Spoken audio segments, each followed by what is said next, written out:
सब नर करहि परस्पर प्रीति, चलहि स्वधर्म निरत श्रुति नीति। जय श्री राम। आज इस वीडियो में आप जानेंगे कि दशहरा कब है, पूजन विधि, शुभ मुहूर्त कब रहेगा। आश्विन माह के शुक्ल पक्ष की पड़वा से लेकर के 9वीं तिथि तक शारदीय नवरात्र मनाया जाता है और इसके अगले दिन ही दशहरा मनाया जाता है। बुराई पर अच्छाई की जीत का प्रतीक दशहरा देश भर में धूमधाम से मनाया जाता है।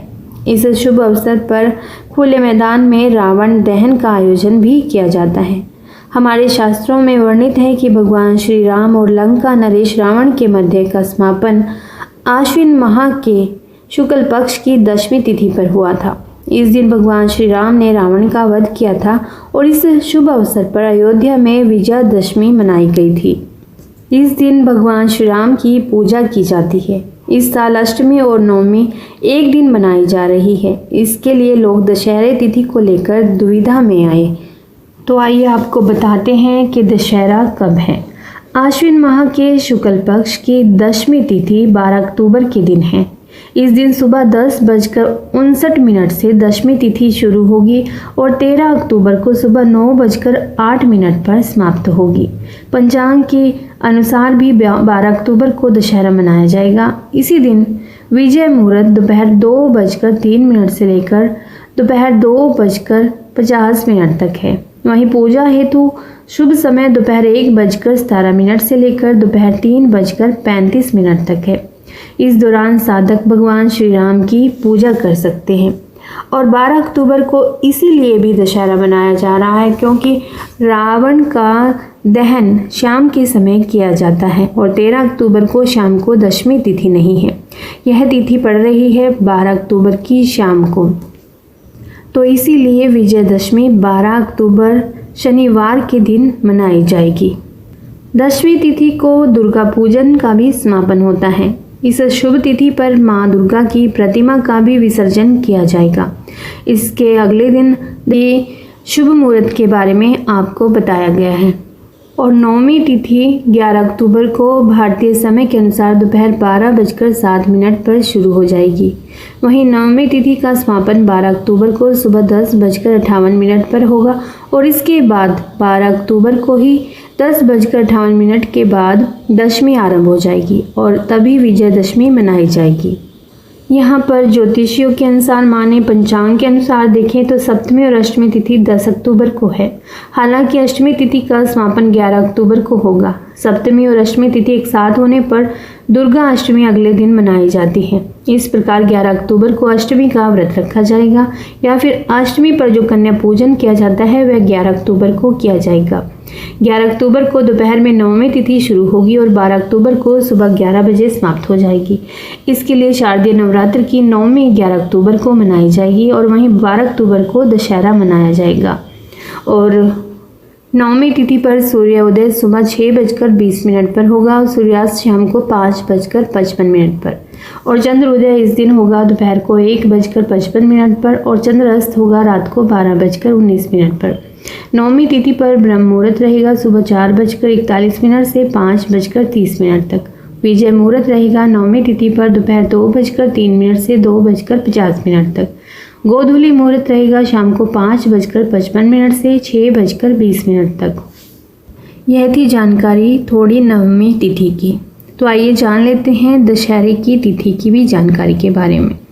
इस दिन श्रवण नक्षत्र का भी शुभ संयोग बनेगा दशहरे पर, यानी कि 12 अक्टूबर को दशहरे पर श्रवण नक्षत्र का शुभ संयोग बन रहा है और श्रवण नक्षत्र 12 अक्टूबर को सुबह 5:25 से आरंभ होगा और 13 अक्टूबर को सुबह 4:27 पर समाप्त होगा। तो दशहरे का शस्त्र पूजन शुभ मुहूर्त रहेगा इस दिन दोपहर को 2:02 से लेकर दोपहर 2:48 तक और पूजन की कुल अवधि रहेगी 46 मिनट की, यानी कि दोपहर को पूजा का समय रहेगा 1:16 से दोपहर 3:35 तक।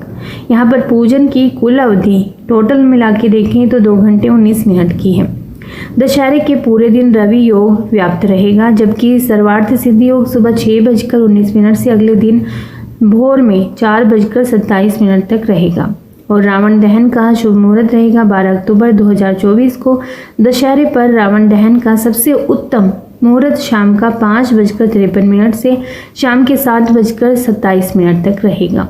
हिंदू धर्म की मान्यताओं के अनुसार रावण दहन का सूर्यास्त से लेकर 2.5 घंटों तक किया जा सकता है, यानी कि यह समय प्रदोष काल का कहा गया है।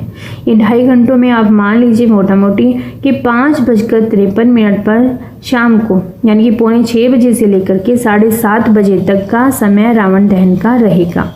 और दशहरा पूजन या रावण दहन के लिए राहु काल का विचार भी किया जाता है। इस दिन राहु काल सुबह 9:13 से सुबह 10:40 तक रहेगा। राहु काल के समय शुभ और मांगलिक कार्यों की मनाही की जाती है।